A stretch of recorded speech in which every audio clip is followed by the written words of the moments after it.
আসসালামু আলাইকুম। বর্ণমালা একাডেমিতে সবাইকে স্বাগতম। বর্ণমালা একাডেমির এখনকার আয়োজনে থাকছে সাধারণ জ্ঞান থেকে চাকরি পরীক্ষায় আসা 40টি প্রশ্নের উত্তর। তো এই প্রশ্নগুলো আপনারা আগামীতেও বিভিন্ন চাকরি পরীক্ষায় কমন পাবেন ইনশাল্লাহ। তো চলুন দেরি না করে আমরা আমাদের প্রশ্নে চলে যাই। বুড়িমারিয়া স্থলবন্দর কোথায়? বুড়িমারিয়া স্থলবন্দরটি অবস্থিত লালমনিরহাটে। বাংলাদেশের রাষ্ট্রপতির সরকারি বাসভবনের নাম কি? রাষ্ট্রপতি সরকারি বাসভবনের নাম হচ্ছে বঙ্গভবন, আর প্রধানমন্ত্রীর বাসভবনের নাম গণভবন। কোন দেশ দুটি মহাদেশে অবস্থিত? এখানে তুরস্ক দুটি মহাদেশে অবস্থিত। নিচের কোন দেশ পারমাণবিক শক্তির অধিকারী নয়? এগুলোর মধ্যে জার্মানি পারমাণবিক শক্তির অধিকারী নয়। নিচের কোনটি জীবাশ্ম জ্বালানি নয়? এখানে জীবাশ্ম জ্বালানি নয়, বায়োগ্যাস। মিয়ানমার ও বাংলাদেশের মধ্যে কতটি আন্তঃনদী রয়েছে? আন্তঃনদী রয়েছে মোট 3টি। 1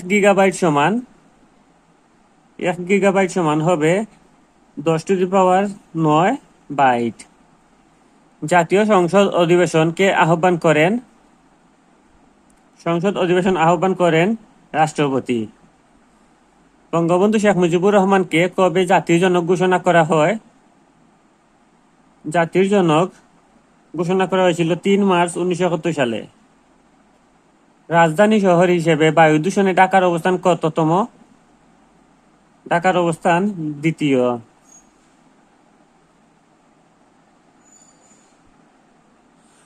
রক্তশূন্যতা দেখা দেয় কোনটির অভাবে?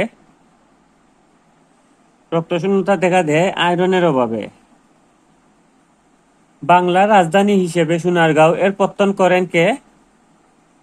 সোনারগাঁও এর পত্তন করেছিলেন ঈশা খাঁ। টেলিফোনের আবিষ্কারক কে? টেলিফোনের আবিষ্কারক হচ্ছেন আলেকজান্ডার গ্রাহাম বেল। কোন রোগে ইনসুলিন ব্যবহৃত হয়? ইনসুলিন ব্যবহৃত হয় ডায়াবেটিক্স রোগে। সতীদাহ প্রথা কে বিলোপ করেন? সতীদাহ প্রথা বিলোপ করেছিলেন লর্ড বেন্টিং। জাতীয় স্মৃতিসৌধের স্থপতি কে? জাতীয় স্মৃতিসৌধের স্থপতি হচ্ছেন সৈয়দ মাইনুল হোসেন। জাতিসংঘের সদর দপ্তর কোথায় অবস্থিত? জাতিসংঘের সদর দপ্তর অবস্থিত যুক্তরাষ্ট্রের নিউ ইয়র্ক শহরে। পৃথিবীর সবচেয়ে নিকটতম গ্রহ কোনটি? পৃথিবীর নিকটতম গ্রহ হচ্ছে শুক্র। ঘূর্ণিঝড় আম্পান এর নামকরণ করে কোন দেশ? আম্পান এর নামকরণ করেছিল থাইল্যান্ড। বলদা গার্ডেন অবস্থিত কোথায়? বলদা গার্ডেন অবস্থিত ঢাকায়। কোন প্রাণীকে প্রাকৃতিক লাঙল বলা হয়? প্রাকৃতিক লাঙল বলা হয় কেঁচোকে। কোনো ইমেল ঠিকানা নিচের কোন চিহ্নটি অবশ্যই থাকে? ইমেল ঠিকানায় থাকে @ কোনটি মধ্যপ্রাচ্যের দেশ নয়? এখানে 60-এর মধ্যে মধ্যপ্রাচ্যের দেশ নয় কাজাখস্তান। কর আদায়ের দায়িত্ব কার? কর আদায়ের দায়িত্ব হচ্ছে জাতীয় রাজস্ব বোর্ডের। বাংলাদেশের স্বাধীনতার ঘোষণা পাঠ করেন কে? স্বাধীনতার ঘোষণাপত্র পাঠ করেছিলেন অধ্যাপক ইউসুফ আলী। 2020 সালে বৈশ্বিক শান্তি সূচকে বাংলাদেশ অবস্থান কততম? 20 সালে ছিল বাংলাদেশের অবস্থান 97তম। এরকম প্রশ্ন আপনারা সাম্প্রতিক উত্তর জেনে নেবেন। গ্যাসের চাপ নির্ধারণ যন্ত্র কোনটি? গ্যাসের চাপ নির্ধারণ যন্ত্র হচ্ছে ম্যানোমিটার। সুয়াচ অফ নো গ্রাউন্ড এর মানে? এটি বঙ্গোপসাগরের একটি খাদের নাম। স্বাধীনতা যুদ্ধে অবদানের জন্য বীর প্রতীক উপাধি লাভ করে কতজন? বীর প্রতীক উপাধি লাভ করেছিল মোট 68 জন। বাংলাদেশের সমুদ্র বন্দর কয়টি? বাংলাদেশের সমুদ্র বন্দর হচ্ছে মোট 3টি। কোন দেশে গণতন্ত্রের জন্ম হয়েছিল?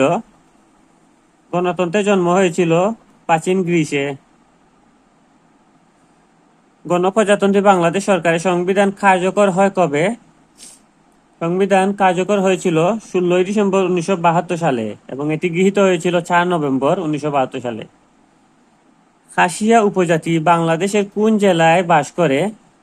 খাসিয়া উপজাতিরা বাস করে সিলেট জেলায়। ঘূর্ণিঝড় নিসর্গ এর নামকরণ করে কোন দেশ? বাংলাদেশ।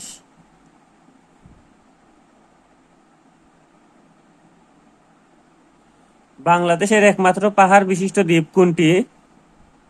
একমাত্র পাহাড় বিশিষ্ট দ্বীপ হচ্ছে মহেশখালী।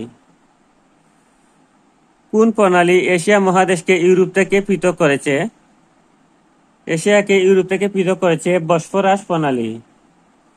ইন্টারপোলের সদর দপ্তর কোথায় অবস্থিত? ইন্টারপোলের সদর দপ্তর অবস্থিত লিও শহরে। সরকারি চাকরিতে মুক্তিযোদ্ধাদের অবসরের বয়স সীমা কত? 60 বছর। ব্লগিং এর জনক বলা হয় কাকে? ব্লগিং এর জনক বলা হয় ইভান উইলিয়ামসকে।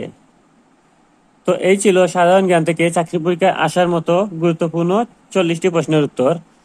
এই প্রশ্নগুলো থেকে আপনারা যে কোনো চাকরি পরীক্ষায় 2-1টি কমন পাবেন ইনশাল্লাহ। তো ভিডিওগুলো কেমন লাগছে অবশ্যই কমেন্ট করে জানাতে ভুলবেন না। আর আপনি যদি আমার চ্যানেলটিতে নতুন হয়ে থাকেন তাহলে অবশ্যই চ্যানেলটিতে গিয়ে পূর্বের ভিডিওগুলো দেখে আসতে পারেন। আমরা এর পূর্বে অনেক ভিডিও আমাদের চ্যানেলে ইতিমধ্যে দিয়েছি, যেগুলো দেখলে আপনার চাকরি প্রস্তুতি এক ধাপ এগিয়ে যাবে ইনশাল্লাহ। আর আপনি যদি চ্যানেলটিতে নতুন হয়ে থাকেন তাহলে অবশ্যই চ্যানেলটি সাবস্ক্রাইব করে রাখবেন। তো সবার জন্য রইল শুভকামনা। আল্লাহ হাফিজ।